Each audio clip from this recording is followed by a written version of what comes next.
Ok mes BG, bonjour à tous. Bon, donc il y a quelques jours, l'équipe préférée de Sébastien Abdelhamid, la Juventus de Turin, a débarqué au Juventus Stadium avec la full collection Palace Adidas. Ça a commencé quand ils sont descendus du bus, ils étaient tous en full complète survêtement Palace Adidas. Ensuite, ils sont arrivés sur le terrain pour s'échauffer. Ils avaient tous des t-shirts, des shorts, des chaussettes de la même collection. Et ça a terminé sur le terrain contre le Genoa, où en gros, en plus, ils ont gagné. Cristiano Ronaldo a marqué un but. Donc là, ils avaient la tunique complète avec le maillot. Et ce qui est ultra stylé, en gros, sur chaque item de la collection, on retrouve des touches de orange fluo, de vert fluo. Par exemple, le logo Jeep qui est en vert fluo. Juste en dessous du logo Adidas, il y a le logo Palace qui est écrit juste en dessous. Là, c'est ultra stylé. Mais surtout, ce qui a dû faire grave plaisir aux fans, c'est le retour des rayures noires et blanches. En fait, je vous explique. L'année dernière, en fin de saison, il y a eu une polémique avec les supporters parce qu'en fait, Adidas a décidé de proposer un logo où justement, il y avait plus ces bandes blanches et noires. Et ça, c'était pas arrivé depuis la saison 1902-1903. Donc ça a fait pas mal de bruit. Et il y a même des médias qui ont commencé à dire qu'en gros, ils essayaient de plaire à un nouveau public. Par exemple, aux États-Unis, ils aiment pas trop les rayures, etc., etc.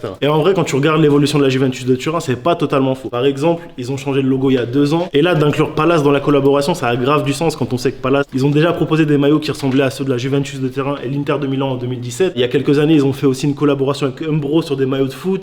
Ils ont fait une collection de futsal avec Adidas, encore une fois. Pour Palace, le fait de pouvoir équiper la Juventus de Turin, qui plus est pendant la Ligue des Champions, quand on sait qu'ils ont des joueurs comme Cristiano Ronaldo, Dybala, Buffon, etc., ça va leur offrir une vraie visibilité. Ça va rendre cool la Juventus, ça va crédibiliser la marque anglaise de skateboard. Et en plus de ça, ça va faire augmenter la valeur de la marque. Quand on sait qu'ils sont à la recherche de nouveaux investisseurs, c'est tout bénef pour eux. Je vais demander aux gars du bureau ce qu'ils pensent de la collection. Après, je vais leur demander est-ce que le deal va être plus intéressant pour la Juventus, pour Palace ou alors pour Adidas. La dernière question, ça va être est-ce qu'on peut espérer voir Palace équipementier d'une équipe de foot dans les années à venir? Donc comme d'habitude, répondez aux questions, échangez entre vous, partagez, likez, envoyez du love. C'est parti pour le débat, on est ensemble. Bah banks. Déjà, j'aimerais commencer par dire que je sais pas si on peut appeler ça les faux maillots que Palace ils avaient fait. Ils étaient d'art de fou. Franchement, moi, si je dois porter un maillot de foot, je le porterais long sleeve, je trouve ça hyper stylé. Le problème avec certains maillots aujourd'hui, c'est que, par exemple, moi étant bon fan d'Arsenal, malheureusement, genre ils sont moulants, frère. Moi j'ai un bide, je peux pas porter ça. Donc c'est d'art si c'est un peu gelard. Et là, le maillot avec lequel ils ont joué, il est d'art de fou. Genre le vert il est incroyable. Je suis un peu deg du coup que le Palace je le trouve un peu petit, tu vois. Le maillot de pré-match, le t-shirt de Buffon, il n'y a pas le trigramme derrière, mais t'as l'inscription Palace en gros en bas du dos, tu vois, avec le Adidas. Et franchement, moi je trouve que la manière dont ils ont apporté le truc, c'est archi propre parce que c'était inattendu. Je trouve que la com est bien jouée, d'autant plus que justement il y a l'histoire avec les supporters et que tu sais le fait qu'ils aient enlevé les rayures, etc., qu'il y a eu la polémique. Là, le sortir à ce moment-là, en plus il y a la victoire derrière. Sur ce coup-là, je trouve que c'est bien joué de la part d'Adidas. Moi personnellement, enfin le maillot, je le kiffe parce que c'est aux couleurs de la Juventus. Après, en soi, il est pas incroyable. Juste ajouter Palace au-dessus avec le vert fluo. Après, pour le coup, moi, je trouve que là, et plus parler du côté Juventus, c'est qu'en fait, ça fait 1 an et demi, 2 ans qu'ils font vraiment, en termes de communication, ils font très très bien les choses. Donc, déjà, ils ont ramené CR7. Il y a aussi le nouveau logo. Et je trouve qu'au niveau encadrement, bref, la Juventus c'est un très grand club et historiquement ils sont, enfin c'est très très fort. Et là je trouve que ça colle encore plus avec tout ce qu'ils sont en train d'amener, avec tout ce qu'ils ont fait ces derniers temps, avec notamment cette collab avec Palace, une marque jeune qui est hype aussi, donc ça va te faire, ça va attirer de. Ça va rendre cool. Ouais, ça va rendre grave cool, sachant que. Là pour moi, la Juventus c'est cool. Ouais, de ouf. Non mais sachant que la Juventus c'est un club super vieux. Tu on l'appelle la vieille dame, c'est pas pour rien. C'est quoi, c'est 1800 et quelques, non il me semble, Juventus. Ouais. Donc c'est un club très très vieux et donc du coup c'est cool que tu régénères un peu le truc, ton image et tout en collaborant avec une marque streetwear jeune. Juste, j'ai 2 questions. Là, c'est une collab, c'est ponctuel, ça veut dire. C'est sur une saison. C'est sur une saison, donc ça va. Ils vont jouer toute la saison avec ça. Avec ce maillot, okay. En Ligue des Champions. Et pour les grands matchs. Du coup, une collab genre avec une marque de ce style et un délire foot, est-ce que ça s'est déjà fait? Quand tu dis une marque de ce style, c'est marque streetwear? Ouais, streetwear, ouais. Je pense à PSG et Jordan, mais c'est pas exactement pareil. Moi, je peux te citer un équipementier sportif qu'on va aimer ou pas aimer, tu vois, mais Ernest, ils équipaient des clubs de foot, tu vois. Ils ont été équipementiers sportifs de Auxerre, de Nantes, de Rennes, Toulouse aussi, il me semble. Au niveau français, en tout cas, ça s'est déjà fait. Il y a Watibé. Qui sponsorise Montpellier. Voilà. On aime ou qu'on aime pas, il y a Watibé. Voilà. Tu vois, par exemple, le maillot est pas ouf. Ça, je suis d'accord avec toi. Mais par contre, moi, je connaissais pas du tout Palace. Et ce qui m'a fait connaître Palace, c'est les maillots justement de l'Inter et de la Juventus. Et quand tu vois les pièces qu'ils proposent Palace autour du football, que ce soit les jerseys avec Umbro, que ce soit les collabs Palidas, etc., c'est que t'as l'impression que c'est dans l'ADN de la marque. Alors que c'est une marque skate, tu vois. mais tu sens que le côté britannique, il y a le foot qui va avec, etc. etc. Et je trouve déjà, d'une part, que c'est grave logique de s'associer vraiment avec la Juventus. Et moi, ça me fait kiffer. Et franchement, le maillot de la Juve, si j'étais fan de la Juve, j'aurais pu l'acheter, mais là, je pourrais encore plus l'acheter, tu vois. Ah ouais, non, après, moi je suis complètement d'accord que le Oui, maillot. bah- Ouais, que là la collab est logique, etc. Mais je trouve que le maillot en tant que tel, c'est pas, je sais pas, moi, le maillot de l'Inter de cette année, tu vois, qui est vert fluo, qui est cool et qui change un peu l'identité du club. Ou le maillot du PSG qui revient aux racines. Je pense que quelqu'un qui kiffe le foot, tout ça, ça peut parler. Mais moi, je suis pas du tout dans le délire foot. Genre, les vêtements de foot, je trouve pas ça ouf. Et là, je trouve pas ça ouf. Genre, je trouve que le fluo, c'est trop utilisé dans le foot. Même la démarche, le fait de la collab, tu trouves pas ça Non, cool ou que physiquement le maillot? Moi, je parle que esthétiquement, le maillot, ça me parle pas. Par contre, la collab, je trouve ça archi lourd. Comment ils ont amené ça, le fait qu'ils arrivent sur le terrain, qu'on l'ait pas vu avant et qu'on le voit directement en live jouer, tout ça, c'est archi lourd.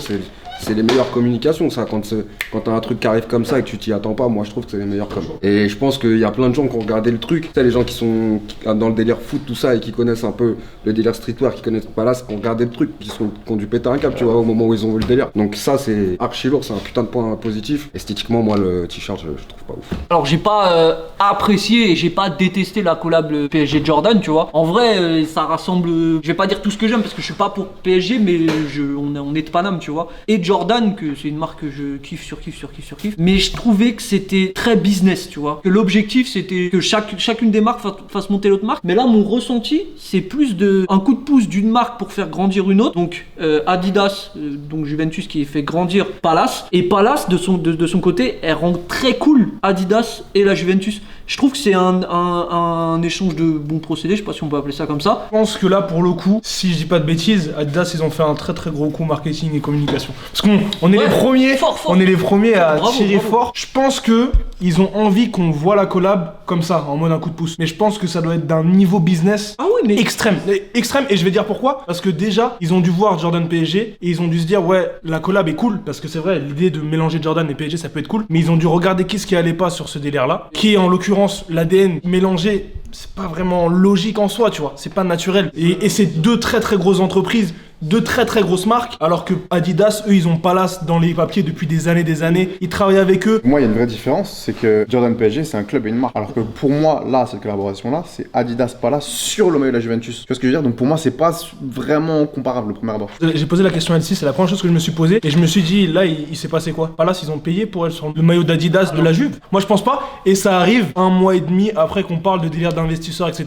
Et je pense que soit c'est quelque chose qu'ils avaient préparé depuis longtemps et c'est logiquement ça. Normalement, ils l'ont préparé depuis longtemps. Ça arrive à ce moment-là. Peut-être qu'il se passe encore actuellement des débats avec des gens pour savoir investisseurs, je sais pas quoi. Je me demande même si c'est pas Adidas qui vont investir dans Palace. Je dis ça comme ça, je drop ça. Peut-être que c'est totalement faux. Mais la logique, c'est que si Adidas ils font une passe pareille à Palace, normalement c'est Adidas qui investit dans Palace. Palace fait toujours des moves, tu vois, qui restent logiques dans sa façon d'être, tu vois. Par exemple, c'était logique qu'il fasse une collab avec Ralph. Et là, c'était logique qu'on les retrouve sur le maillot de la Juventus. Et je trouve que, tu vois, sur ça, jusqu'à présent, ils font pas d'erreur, tu vois. Et ça, je trouve ça vraiment cool. Et encore une fois, on revient sur ce qu'on disait, enfin sur ce que je disais dans la story de Palace, je crois, c'est qu'on parlait du fait que t'es suprême qui soit là, qui a entre guillemets fait le chemin d'abord, et puis Palace qui suit et qui regarde un peu ce qui a été bien fait et mal fait. Et pas que chez Suprême. Ouais, oui, Même effectivement, pas ce que je voulais que dire, ouais, suprême, pas que suprême, mais en fait qui regarde un peu ce qui s'est passé à droite à gauche, et ce qui était mauvais, bah ils le refont pas, et ils sont plus malins. Et pour revenir sur ce que tu disais par rapport au fait que c'était déjà bossé depuis longtemps, je pense que vu qu'Alcy disait dans l'intro que le maillot cette saison, le maillot domicile à Juventus, c'était pas le maillot historique, je pense que c'est aussi pour ça. Je pense que c'était bossé,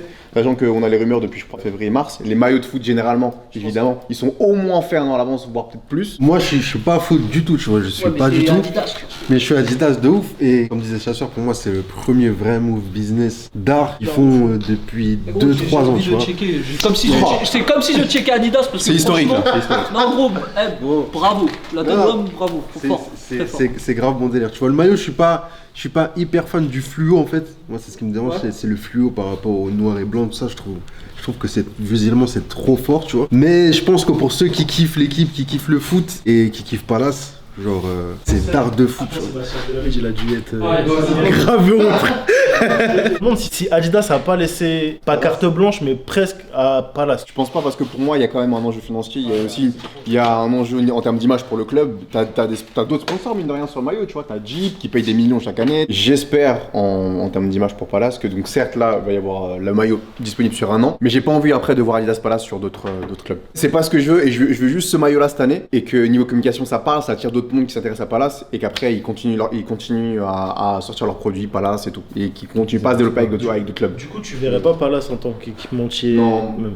Je pense que pour le coup, ça dénoterait, je pense, avec l'identité de Palace. En fait, ça nique totalement le délire underground. Adidas, c'est absolument pas underground. De toute façon, vous le savez mieux que moi. Et ce qui rend le truc stylé là, c'est que c'est Palace qui rentre sur le t-shirt. Mais si demain Palace font tous les clubs, même de leur ville là-bas, là, à Londres, je sais pas quoi, ça va être pété. T'entends quoi par underground? Bah, en gros, c'est pas vraiment connu. On sait qu'on connaît, mais on connaît pas vraiment. Oui, entre guillemets, c'est pas vraiment underground. Suprême, c'est pas underground. C'est plus underground. Les mecs qui vont voir le maillot là, ils ne connaissent pas. Même 90% des gens qui ont vu ce maillot là, déjà, ils ont pas remarqué forcément. Ça se peut que même CR7 ils connaissent pas Palace. Aussi, il a dû voir un truc, Palace, ok. Il porte du Dior et tout, dans un foot de oui, Palace, mon frère. Je pense qu'il y a d'autres joueurs qui ont dû capter. Moi, je pense qu'il a la pointe du streetwear. Je pense que. Bon, Méné, c'était les avis du bureau. Je pense que dans l'équipe, tout le monde a apprécié la collab. En plus de ça, on pense que c'est un bon move d'Adidas. Faut le souligner parce que on dit souvent qu'Adidas fait pas forcément les bons choix au niveau du marketing, au niveau de la communication, etc. Et là, c'est ultra lourd pour Palace. Je pense que ça va leur apporter grave de la visibilité. Et qui sait, peut-être que Cristiano Ronaldo, il va mettre un quadruplé en finale de Ligue des Champions et qui va faire son fameux. Tu vois, et boum, Palace ça va exploser. En tout cas, vous aussi répondez dans les commentaires. Est-ce que vous pensez que c'est plus bénéfique à la Juventus, à Palace ou Adidas? Qu'est-ce que vous pensez de la collaboration? Et du coup, est-ce que vous pensez que Palace peut devenir équipementier football? Likez, partagez, commentez, envoyez du love. C'était LCZ, bonne journée à tous. On est ensemble, Babex.